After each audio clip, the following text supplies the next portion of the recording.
find your lack of faith disturbing. What's happening here? Why can I not hear my speakers? What's happening? Well, I guess it's not important that I can't hear, as long as you can hear me, right? Good afternoon, good evening. Oh, no. Good morning. Good afternoon, good evening. Welcome to Cross-Examinations. Today, Mandalorian Examinations, because I watched The Mandalorian before I went to bed last night. And oh boy, they wrapped that up nice and tight. Like, put a little bow on it. It was can't hear me. You can't hear me. Audio.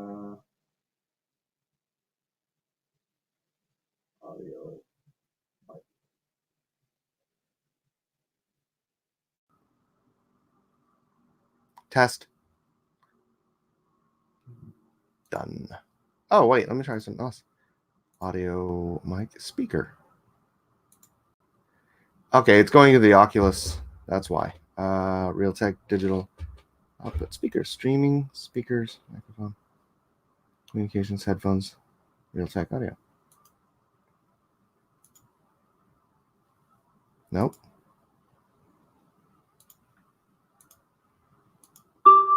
Okay. There we go. Much better. Well, yeah, audio at all would be much better. All right. Let's try this again, shall we? Good morning, good afternoon, good evening, whatever the case may be. Oh, I was muffled, so it was just the microphone was in the Oculus Rift. That explains things. That explains all kinds of. There's the microphone right there. So we won't. Your pop shield is resting on the mic. A problem with that? You want me to not rest it? I mean, it's like, why do you guys have to be so persnickety about everything? Good math.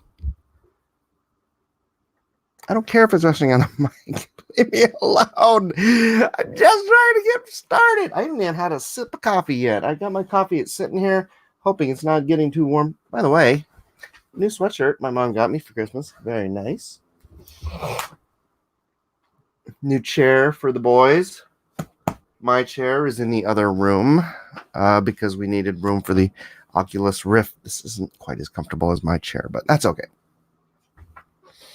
Caught a clip of you fighting Comicsgate Twitter bots in VR or something earlier. All right, first sip of coffee of the day.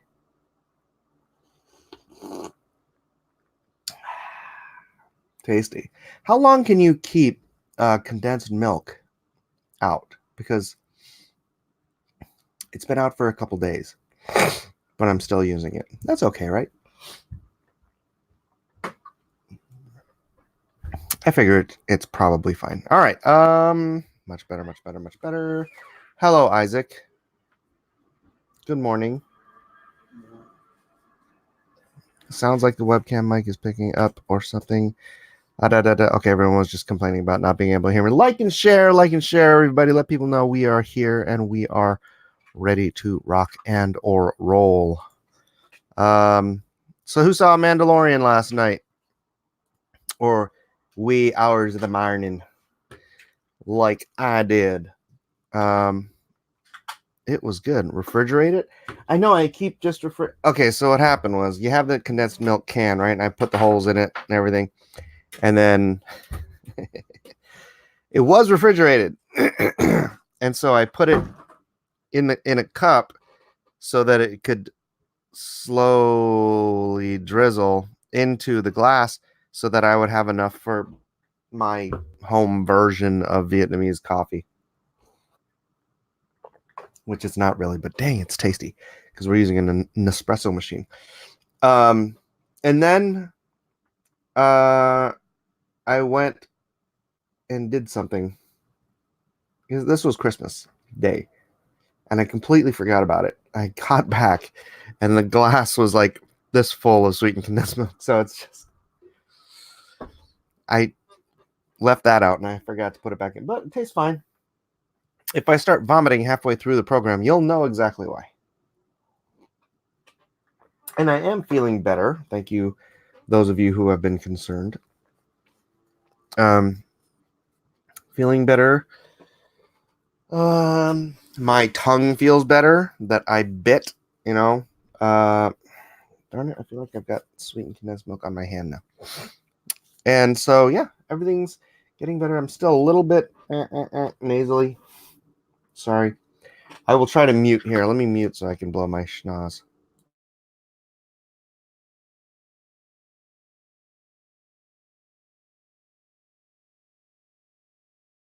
I can't actually stop my camera when I do that too. Hey. How's my wrist? My wrist is better, but still not perfect. Thank you for asking, Lady Celtic Moon. Cover it and put it in the fridge. I think I'll do that.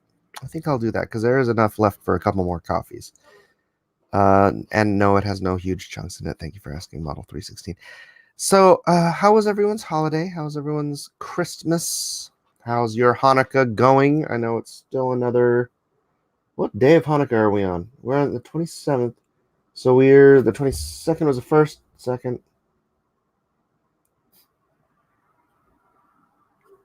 This is the 6th day of Hanukkah. On the 6th day of Hanukkah. You sound rough. Sorry, I'm not... I'm still a little nasally, but I feel great. I feel a lot better. I was told relentlessly the past few days that I look tired, so I'm hoping I don't look as tired as I have. And I've been sleeping so much. I've been getting so much rest. And as I said the other day, I think that's probably God telling me to take a break, because I don't break well. I'm a workaholic, so and I'm trying to work on the next Lone Star script. I got to do some real research, because this is going to have the story of Svarog in it. You sound robust and manly. Well, thank you, Model 316. That's what I was going for. No, I'm going for The Witcher. Okay, I've watched 2 episodes of The Witcher. I quit watching after a half an hour, the first episode, because I'm like, this is terrible. It was like the first half hour of the first episode was just like, this is bad. And maybe I was like, I had people telling me, oh my gosh, it's so good. It's like, if you're missing Game of Thrones and you want your sword and sorcery and blah blah blah, then you should watch The Witcher. And so I'm like going in with these high expectations, and I'm watching it and I'm like, are you serious? But then I just put it on this morning because I just wanted the TV on with something I didn't have to pay attention to. And, the rest of the episode moved along all right. The second episode is actually better.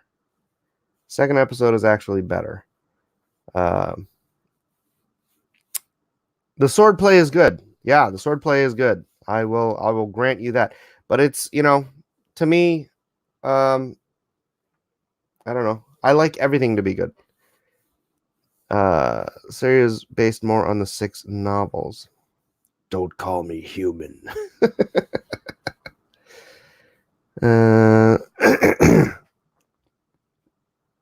So it's good if you're not paying attention to it. Well, I paid attention to the second episode, and it was much better than the first episode. So it's funny, I get it. Sometimes, it takes a minute for everyone to get into the roles, to get into the groove and whatnot, or just for you as a viewer to get used to, Henry Cavill talking like he's gravel man, whatever. But yeah, I may give the rest of the season a watch. I just may. Kathy likes it. She says, I'm on my second read through of the books. It's a good adaptation, I think. Yeah, but you have to admit that the first half of the first episode is some rough stuff. I mean, I don't mean rough as in content wise. I mean, it's just, it's like, okay. It just seemed like bad TV. Seeing him as Superman and now The Witcher does take some getting used to. They're jumping around on the timeline. They come to the same period on timeline till they come to the same period. I didn't notice that yet. Is Piglet, is Yennefer's timeline on the one that's on a secondary, on a different timeline? Because you don't really get that indication in the first two episodes. They got to set the table for the series. I know, but that's the important thing, Kathy, is they got to set the tone, right? So, I don't know. Maybe you might think, I don't know, maybe more prep work, more run-throughs. I don't know what they'd have to do. Like when a series gets, like Breaking Bad, right? Breaking Bad comes right out of the gate. The first 5 minutes sets the absolute tone for the series, and you are just glued to the screen, and you want to know. There's no hook. The him fighting the monster thing, it's not really a hook, you know? So, anyways, I came here to talk about The Mandalorian. We're talking about The Witcher. And having seen episode 8, should I run away? Having seen it or having not seen it? No, I'm not going to give a... I don't want to spoil it. But Mandalorian episode 7 and 8. Okay, granted, there were like episode 5 to me was just absolute trash, but I think it was a filler episode to set up something for season 2. Right? Hey, Gary. I think episode 5 was setting up season 2. Episode 1 through 4, and then 6. I forget what happened on episode 6. But 1 through 4, and then 7 and 8. Maybe 5 and 6 were filler. I don't remember exactly what happened on 6. But I think it tied together cohesively as a singular story. And man, it's really good. If you ignore that really crappy episode 5, I think that whole season... Oh, season 6 was The Prisoner. Right, that also felt like filler, because that had nothing to do with what was happening. That might be setting something up for a later season. But if you remove episode 5 and 6, and you watch the rest of the season together as like a movie, I think that's legit a freaking... Not, it still feels like TV, whatever, but I think that's a solid Star Wars kind of tale, right? That's some good stuff. The boys episode 5 made it a Bash Christians episode. I'll gladly take the Mando as number 5. Well, apples and oranges here. It stuck out like a sore thumb in a season that was otherwise, I think, really good. Even episode 4 was really good. It wasn't as good as 1 through 3. It's not as good as 7 and 8. 7 and 8 are great. 7 and 8, yeah. I mean, I might sit down and just watch the whole thing all the way through and just skip 4 and 5 and 6. and just because 7 pulls the team back together, 8 concludes this story arc, and sets you up for the next one. So yeah, good stuff. Not sure how old Jal is. Was that his name? I was trying to remember his name. They gave him they revealed his name, and then spoiler, something I really want to talk about right at the very end.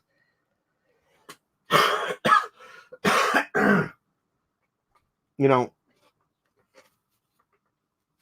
somebody was complaining that it's not Star Wars until you see a lightsaber. You don't see a lightsaber, but you see something.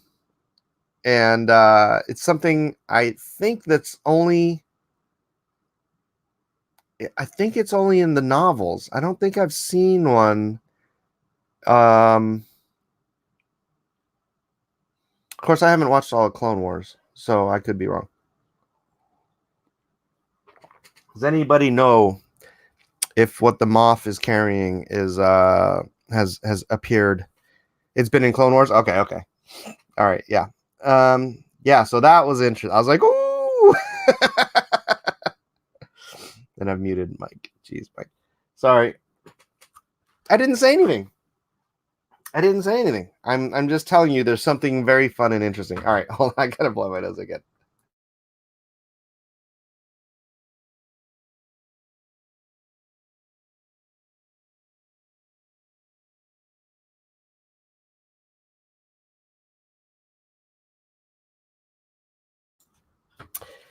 Fun stuff today. All right. I forgot about the Bakers. What?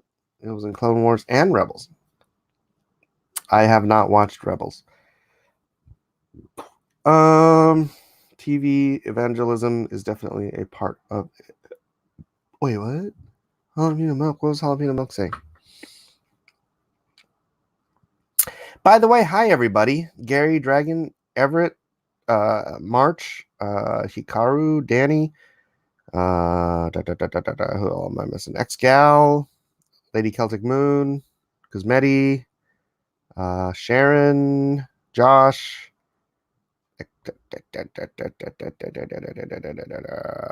that it? WT,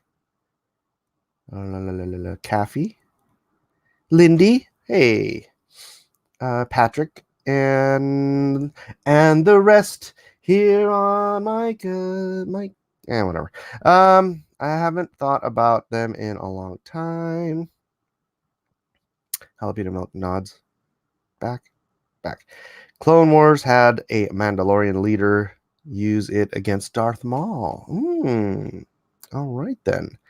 Trying to remember the other one that got busted with the prostitute. What is this? There's nothing. All right. Let's hi Gary. Did you say you wanted to jump on? I didn't see. Now I gotta scroll back up and see what Gary was saying. He just said hi all. So he has not answered whether or not he wants to come in. Oh my gosh, Ninja K. We were trying not to say it out loud. Ninja K is spoiling things for people, so don't read his comment. I think the entire Mandalorian series is bad because the Twi'leks are ugly. Its Twi'leks are ugly. That's mean.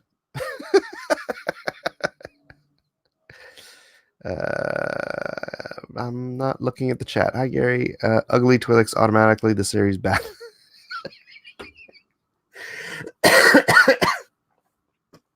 So mean. Mandos on the Clone Wars and Rebels had their helmets off a lot. It's now a bit of continuity that needs to be patched. I'm drawing Titan if that's cool with you. Yeah, sure. Let me drop you a Let me drop you a linkity boo. Copy to the clipboard. I'm gonna send it over to Twitter, Gary. Boop boop beepity bop bop. Let me see.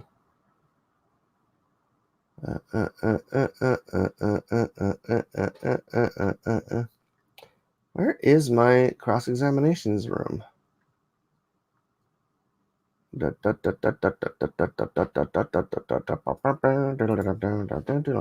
Dropping it in the cross-examinations room. Jump in as you would like. Where's my cards, Mike?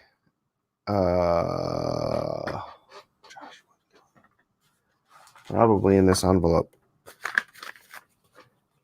I do still have a couple things to ship out. I was trying to get through all of the other stuff, all of the actual campaign stuff. I'll break you. You're cannon. Every really cool idea in Star Wars undoes part of a previous one. My Dark Knight Returns is getting a comic sleeve frame for my wall. Like, Dark Knight Returns? Why? What does that have to do with anything? Sorry. Boom. All right. Are the comments working? My comments are not working. Again. Don't understand. All right. Hello, Mr. Gary Shipman. There. Gary's trying to promote his t-shirts. Oh my goodness. All right, I'm gonna go ahead and mute you. And then I'll give you a few seconds, let you get set up. When you're done making all kinds of crazy noise. All better? Can you hear me? Hello? I can hear you. Could you hear me before? I could hear you knocking around a bunch of noisy stuff. I thought I turned that off. That's so weird. Yeah, that's weird, isn't it? Mouse with Mike, page 5. Yes. Very nice. Ooh, Andy Hayes says, I got the Meg book. Just wondering what your plan is for Lone Star fulfillment timeline. Still waiting on colors. Oh, actually, I haven't checked my mail today, so hold on. Maybe I'll have an update for you right now. If I can log into my mail. How are you doing, Gary? How was your Christmas? My Christmas was wonderful. How was yours? Oh, excellent. I really enjoy watching my children unwrap presents and be all giddy and goofy and excited about stuff. Right on. All right. Oh, I got a new contribution to Lone Star. That's nice. Thank you, Eric, wherever you are. I'm looking for an update on my colors because I really want my colors. No update yet today, so it sucks counting on other people, Gary. That's true. You've learned this over your many years, your multiple decades of experience. I have. Yeah. It's almost inevitable. Anytime you have to count on somebody else for something, that it falls through or something gets delayed. It does feel like that. It does. Except I can always count on you, Gary. No, you can't, Mike. You can count on me to mess it up. Ninja Ka says, I need that link for Lone Star. It's in the description. It is in the description, man. It's right here. Wait, let me copy it and I'll just paste it in here. Paste. LoneStarComic.com. It'll go right there. What was the sold out factory on Twitter? What? Kevin, I honestly have no idea what you're talking about. Is this the last episode of the season for Mandalorian? Yes, it is. Did you see it, Gary? No, I quit watching it after the episode where someone that looked like Boba Fett was kneeling down to pick up something at the very end. Oh, that was the worst episode of this season. I couldn't take it anymore. It was so bad. That episode sucked. Yeah, so But it maybe was a weird thing, dude. Yeah, that you quit at the low point. You should have just missed that episode. yeah. Well, I don't. Maybe I'll give it another try, but I wasn't really impressed with that series. All right, well then don't watch it, Gary. What's that? Then don't watch it. Okay. Don't waste your time on things you don't enjoy. Dragon says Mandalorian was mediocre, that with some modification to some things could be really good. I think if they can I don't know how they have the budget, right? They have the budget to make a top tier thing. It's not like, this isn't fly by the seat of their pants. We have no money to do all the fun things we want to do. But whatever.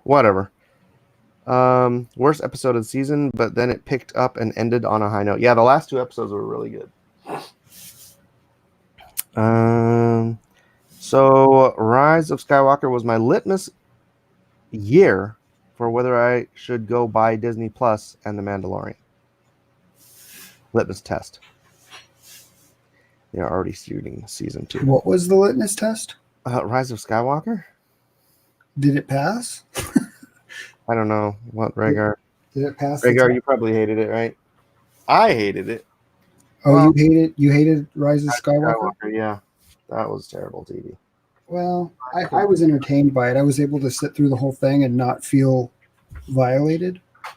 But there's a lot of holes, but it was entertained. I had a good time with my family. No, I felt violated. Where's my charging cable? My mouse is blinking at me like it needs juice, and I can't find my charger. Ah, brother. Oh, there it is. It's in my hand. That's very convenient. Yeah. Not for me, man. Not for me. Let's get into something biblical, shall we? All right. Let's do it. If I insist. Let's go to KingJamesBibleOnline.org. Slide back down over to the book of Joshua. I believe we're in chapter 7. And then, Yeah, now I feel bad that I'm drawing. I thought this was like a Mandalorian thing or something. that's all right. You can draw and listen to the Bible and talk. It's all good. Joshua chapter 7, verse 1. But the children of Israel committed a trespass in the accursed thing. For Achan, the son of Carmi, the son of Zabdi, the son of Zerah, of the tribe of Judah. I love the genealogy. I'm like one of these weird guys that likes reading the genealogies. Yeah. Everyone else is like bored by it. I have a thought on the genealogies, but finish your reading. Go ahead. Give my thought. There's a genealogy that talks about, well, not so much a genealogy, but it talks about, I think it's in Genesis, where it brings up something that happens and it falls into the genealogies where Judah has the sons, and then they are married to, I think, Tamara or something like that. And each one of them displeases the Lord, and then they are struck dead. And then he says, like, 2 of his sons died, and that, you know what I'm talking about, right? Judah, Tamar is one of Judah's. Oh no, that's Dinah. No, be more specific. Well, anyways, 2 of his sons, like Ur was one of the sons that died, and then there was another son.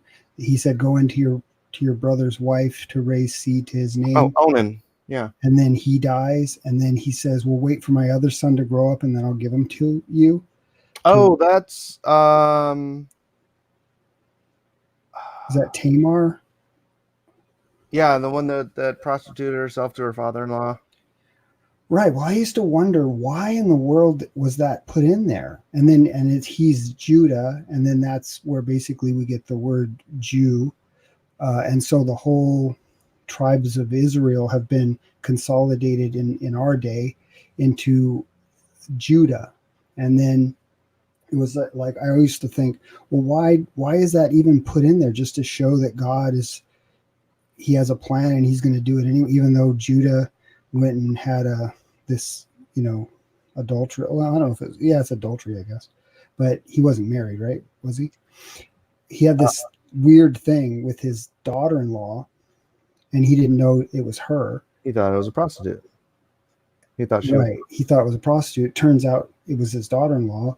Yep. And then at the end of it says she was saying, well, whoever's these are, I'm sorry, I'm bundling this all up, but the whole point of what I'm saying is I used to think that it was just showing that God is forgiving. He used Judah to then name all of Israel after Judah, even though he was sort of like this bad dude. And I think right before that, or it's after that, I'm not sure, like he helped to sell his brother Joseph into slavery.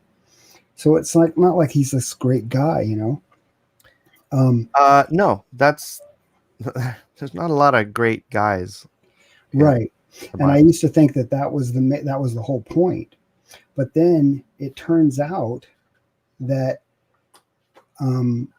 Jesus, the lineage, the genealogy to Jesus is through Tamar. Mm-hmm.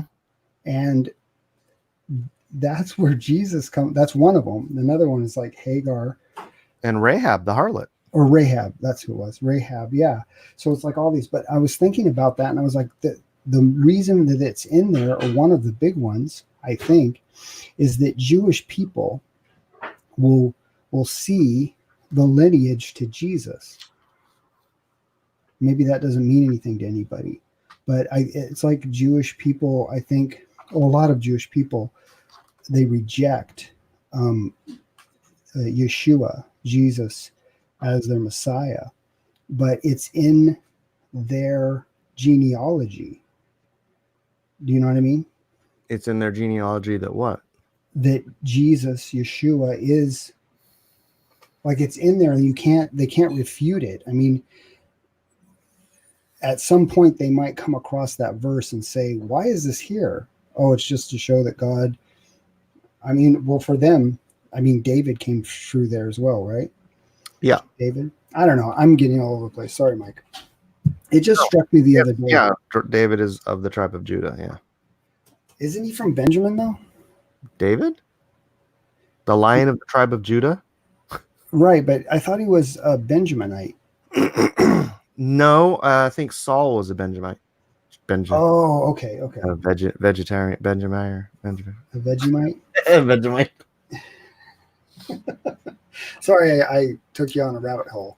No, that's quite all right. That's what we do here. Rabbit hole. This is Rabbit Hole Central. Josh Graydon says, I just said that, Gary. Exactly. He said what? I don't know. Repeat it all. Yeah. in a chat. The tribe of Vegemite. Oh. All right, let's move on to the second half of the first line. So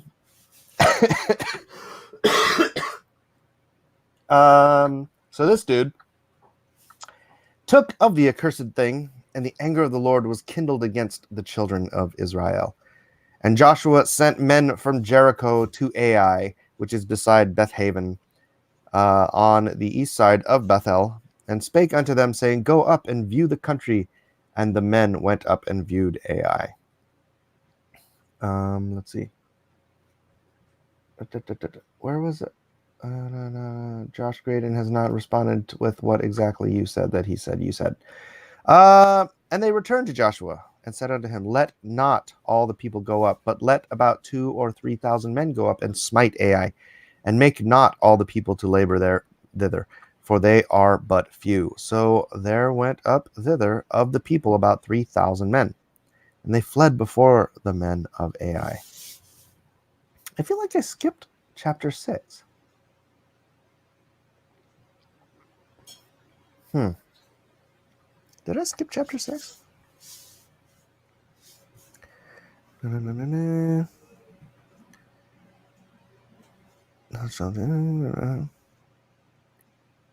Guys, did I do chapter 6? Which was the actual fall of the city. So the Lord of Joshua and his not famous saved Rahab, the father of Eliam, and her father's household. I feel like I talked about it, but I feel like I was talking about chapter 6 the whole time I've been doing Joshua. Because that's kind of my thing. Josh says genealogy is important because they track Christ's lineage, proving he fulfills prophecy.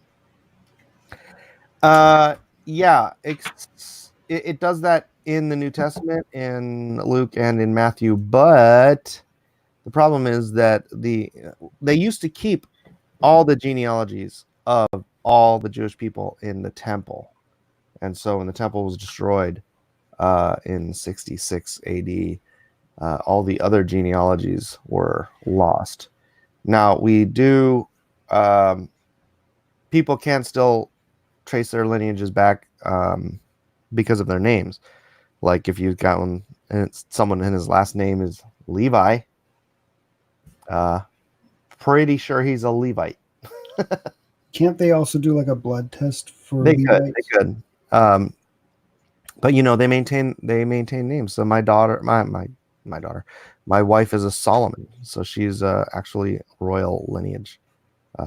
Although Solomon had like 1,100 women, so I don't think that's a terribly exclusive club. Was your wife raised Jewish, or yeah? What made her convert, or does she feel like she's not converted? Her dad converted. This is a funny thing. Her mom converted to Judaism to marry her dad. And then her dad converted to Christianity. And so her mom got all pissed off about it. And then she was like, her dad would like teach her about Christ and stuff. But, it was just kind of a kid not really understanding stuff. So she said she was a Christian. I thought she was a Christian when we got married.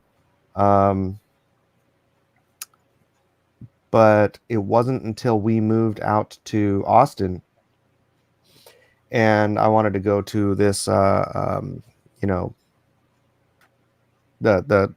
little classes they had at the school, or not the school, at the church. And so they had this like a biblical application class I was taking, but at the same time there was a new believers class, and I didn't really think my wife was up for the other class, so I told her to take the new believers class. And in the new believers class in that church, she got it. She understood what a relationship with Christ was all about, and that's when she truly became converted. That's awesome. Which, after that, that's why her mother, her like a year later, we were back in San Diego because Texas is hot, and I was asking her mother, I was like, so, and this is a woman who everyone had always believed was, a born again, Bible believing Christian. And I asked her, when did you really accept Christ into your heart? And she said, when you guys were in Austin. And I'm like, what? So that's why I'm always like, you can't judge even the people you think are saved, right? The people who you would, if you were God, judge as saved. You have no idea where their heart really is. It's kind of scary, because someone can pass the fruit inspection and just kind of be doing it by rote, right? Yeah. but yeah, it wasn't. And then she passed away a year later. So that was all orchestrated by God. Were they practicing Jews when they were Jewish? Yeah. Okay. But she obviously she wasn't. She was doing it out of wanting to get married, and then she really enjoyed all the bells and whistles of tradition. But yeah, she came back and said she was a Christian. But like I said, she said saying you're a Christian is like saying you're a cheeseburger. Just saying it doesn't make it so. Oh, and Kevin Ryan says, "What about cheeseburgers, Dragon?" That's weird. What with cheeseburgers? Why is people talking about cheeseburgers now? Oh, so she's not actually Jewish. She is Jewish by genetics. I mean, she considers herself a Messianic Jew.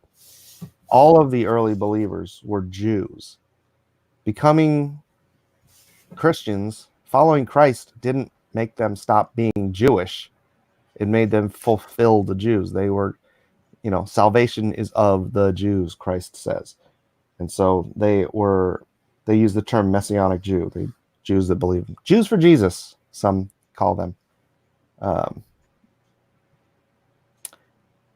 So in a very true sense, yeah, still Jewish, but saved by the grace of the Messiah. Yeshua HaMashiach. What's up, Mayor McCheese? Mayor McCheese, look, Gary's here. You're just like stirring the pot, Mike. What are you doing? Send Gary to fan examinations. Other Jews call them heretics. Yes, they do. Yes, they do. Well, this conversation got awkward. All right, so, and 7 priests shall bear the... No, wait. Am I on 6 or 7? Darn it, that was 6. All right, let's go back to 7. Why does it keep going back to 6? Oh, because You should read the wrong 6. button. That makes sense. And the men of Ai smote them about 36 men, for they chased them from before the gate, even to Shebarim, and smote them in the going down. Wherefore the hearts of the people melted and became as water. Be like water, but not in this case. And Joshua rent his clothes and fell upon the earth with his face before the ark of the Lord until eventide. And he and the elders of Israel, and put dust upon their heads. And Joshua said, Alas, O Lord God, wherefore hast thou at all brought this people over Jordan to deliver us into the hand of the Amorites to destroy us? Would to God we had been content and dwelt on the other side Jordan. O Lord, what shall I say when Israel turneth their backs before their enemies? For the Canaanites and all the inhabitants of the land shall hear of it, and they shall environ us around, and cut off our name from the earth. And what wilt thou do unto thy great name? And the Lord said unto Joshua, Get thee up. Get up! Wherefore liest thou upon thy face?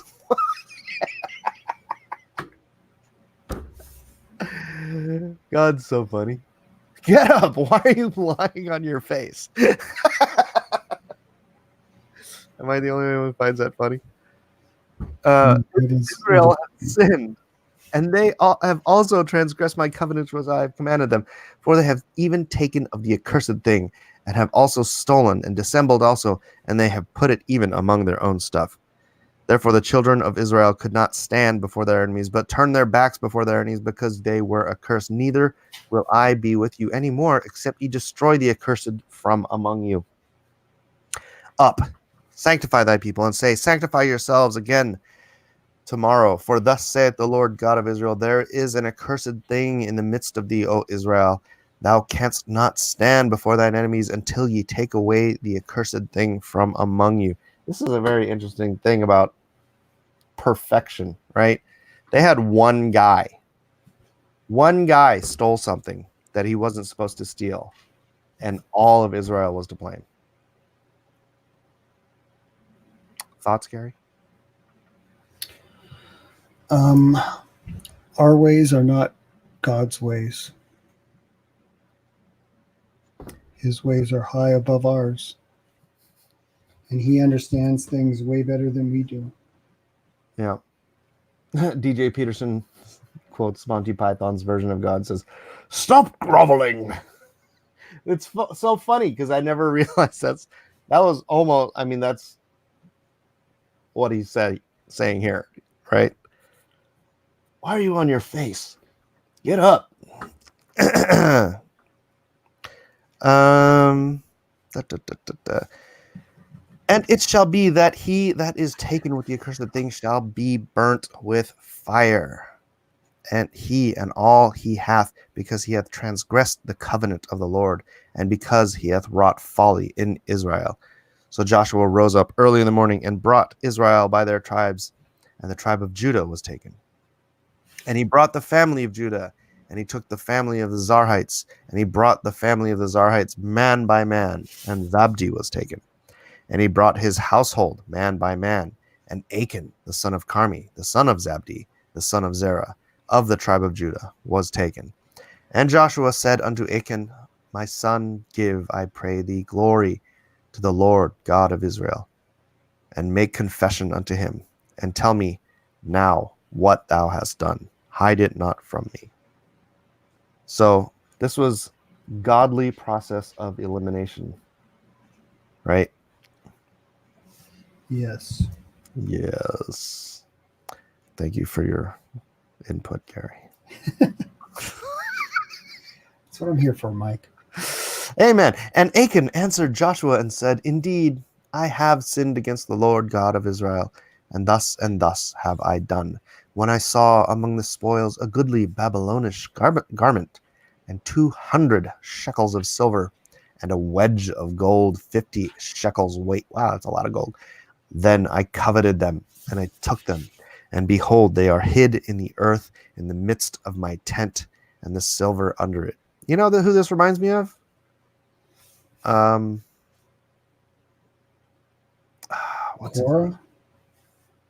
What's his name? Who held back the? In the New Testament. Yeah. Ananias and Sapphira. Yeah. It reminds me of that, right? That he was under a covenant, and he just kind of wanted a little something for himself. So Joshua sent messengers, and they ran. Ow! I just bit my tongue again. They ran unto the tent, and behold, it was hid in his tent, and the silver under it. And they took them out of the midst of the tent, and brought them unto Joshua, and unto all the children of Israel, and laid them out before the Lord. And Joshua and all Israel with him took Achan, the son of Zerah, and the silver, and the garment, and the wedge of gold, and his sons, and his daughters, and his oxen, and his asses, and his sheep, and his tent, and all that he had. And they brought them unto the valley of Achor. And Joshua said, Why hast thou troubled us? The Lord shall trouble thee this day. And all Israel stoned him with stones, and burned them with fire. After that they had stoned them with stones. And they raised over him a great heap of stones unto this day. So the Lord turned from the fierceness of his anger. Wherefore the name of that place was called the Valley of Achor unto this day. That's some pretty brutal stuff. Brutal stuff. Sure is. Thank you, Gary, for that thoughtful commentary. Sure was. 50 shekels of silver gold piece equals $420. 50 shekels of silver gold piece. 50 shekels of silver. Well, you have to keep in mind, silver was the value of the day. You could buy whole cubits of stuff for $420 back then. Whole cubit. What do you think of when people challenge you on the brutality of the way God dealt with his people in circumstances like this? What do you tell them? I haven't really been challenged by it. I mean, no one has said anything about that. Really? Yeah. What do you say, Mike? Well, there's just things I don't understand, Yeah. and I'm actually okay with that. Um, I think the measure of God, you know how in Romans it says those without the law are a law unto themselves, and it's sort of a principle that God, um, in fairness, is judges you by what you know, right? He doesn't judge us by our ignorance. He judges us by what we know and how we react to it, right? That's just sort of a basic principle of fairness. The Jews had guys talking for God directly to them.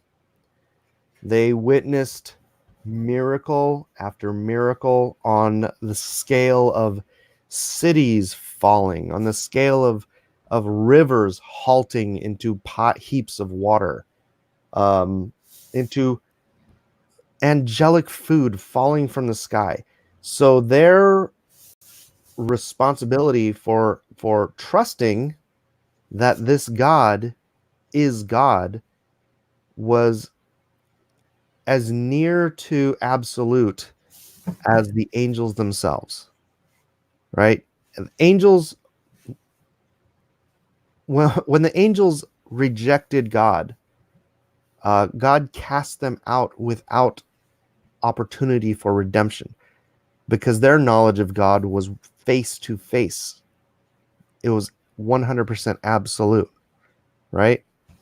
Yeah, definitely. So they were held to the highest possible standard of knowledge. Their knowledge was their reality. For us, um, some kid who's never heard of Jesus could look at a leaf, look at the design of a snail, and come to a conclusion that someone must have designed this. For some of us, we have the gospel account, and we are therefore responsible for our reaction to the gospel, right?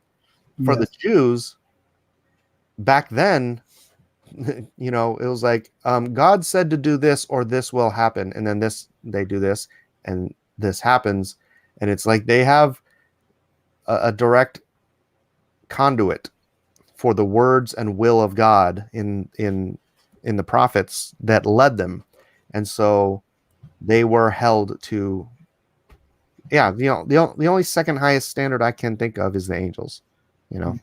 Here's another thought too: is didn't before this uh, didn't Joshua give a warning and say Yep. that if you'll serve the Lord, like sir, if you choose this day to serve the Lord, um, you know that this is a very serious matter. And then he said, as for me and my house, we will serve the Lord.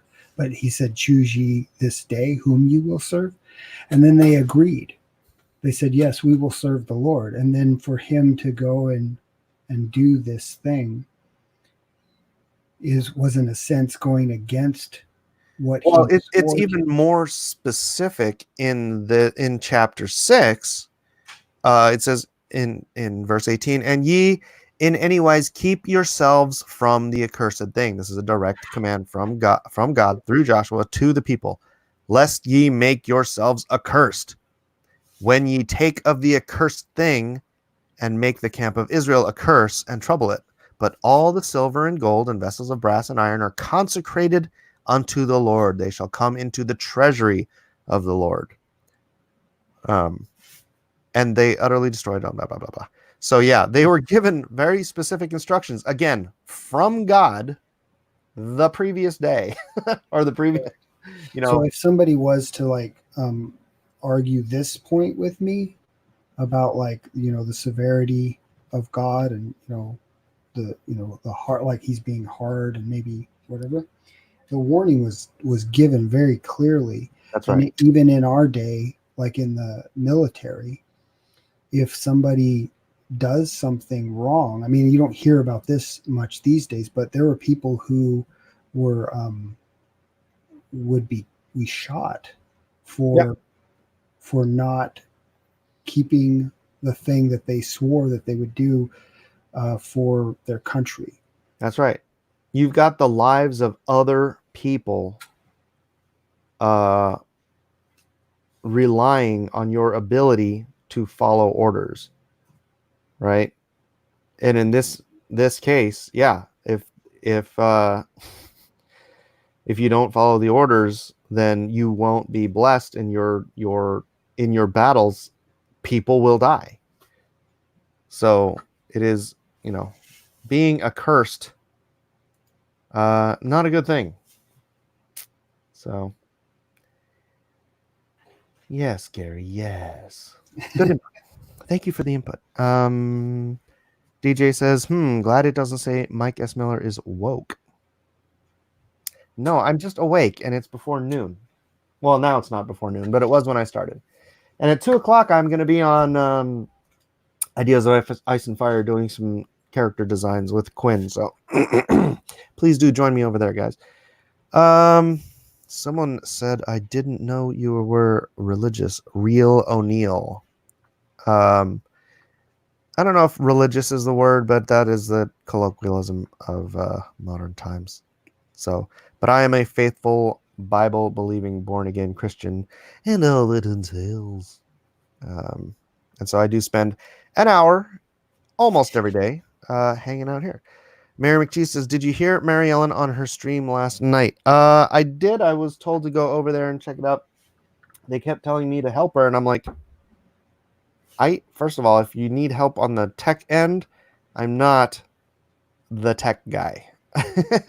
I barely know how to run OBS.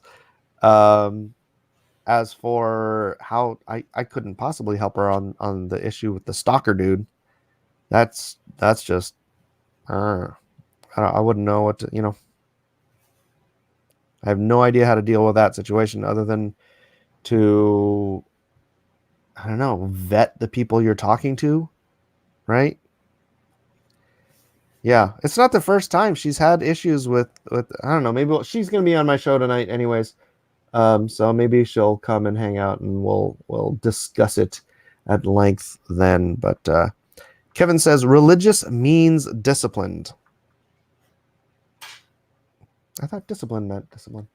I'm going to look that up. What is the actual? I think it'll say an adherent to a religion.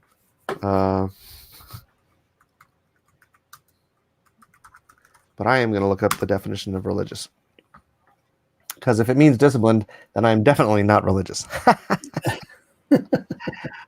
Relating to or believing in a religion. Exactly what I thought I was going to say. Or a person bound by monastic vows.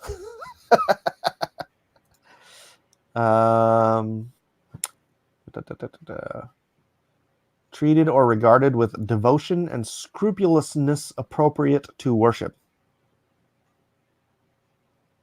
The Latin religio means reverence and obligation. Yeah, see, that's where I wouldn't call myself religious. I don't follow Christ. I don't believe these things out of obligation. I do them out of, well, I guess reverence, but because I want to please God the way you want your children to follow what you say. You don't want them following what you say because they feel obligated to. You just want them to feel like they're, I don't know, not making you proud, but I want to meet God face to face and he says, well done, good and faithful servant. I don't want to do it out of obligation. Makes it feels like works, right? Like you're trying. I have to do this. I'm obligated to do this because it's something I have to do to get into heaven. But that's why salvation is free.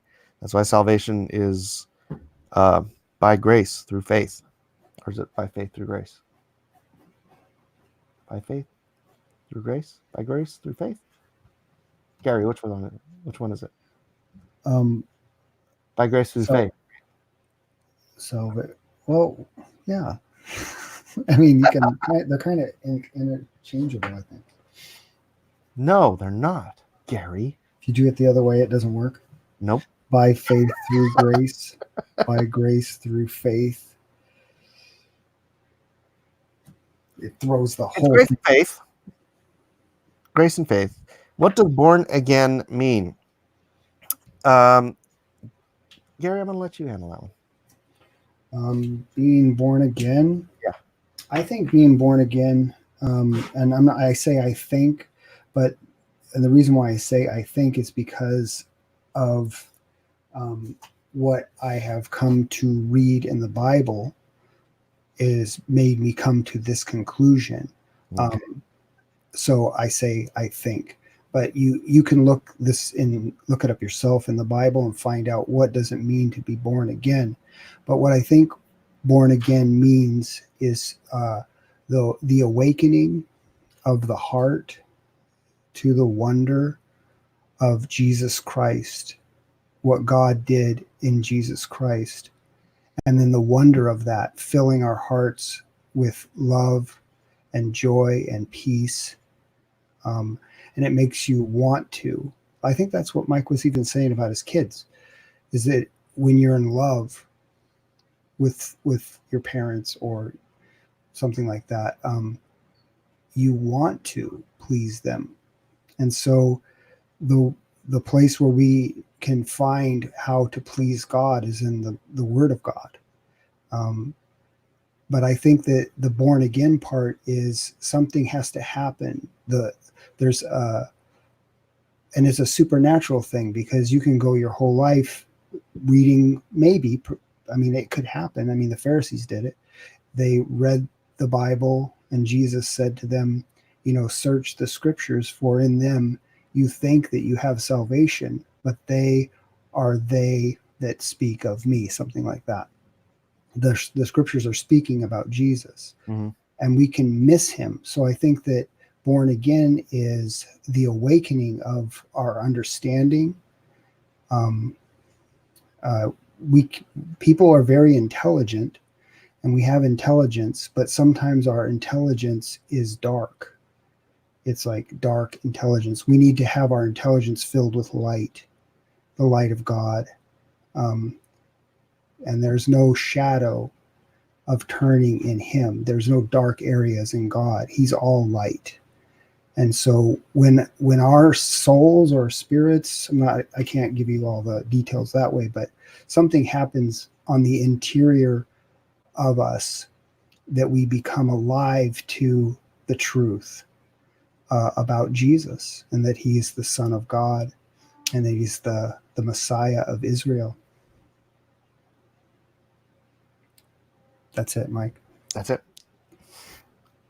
Okay. Yeah, that's good. Gary, thank you very much. I would boil it down from a different perspective, but one that agrees that the Bible teaches that we are spiritually dead. And, like when Eve took of the forbidden fruit, there was a spiritual death that came upon mankind, and that it is by accepting the Spirit of God into your life that your spirit is born again, and you become spiritually alive, and that is how you are able to see through the light of God, rather than the scripture refers to us before we are born again as seeing through a glass darkly. Actually, maybe it just says that in general. Yeah, I think you're right. Yeah. I'm not going to figure it all out right now because we are over time. But Time flies. end it. Thank you, O'Neill, for that question. He says, thank you again. I definitely got more understanding. Right on. Yeah, well, I'm here every day. Gary's here some days. And we are here to take and answer questions as best we can. I'm not God on high, so please don't take everything I say as absolute fact. But, I'm hardly ever wrong. Thanks, Gary. Yeah, I can't argue with that.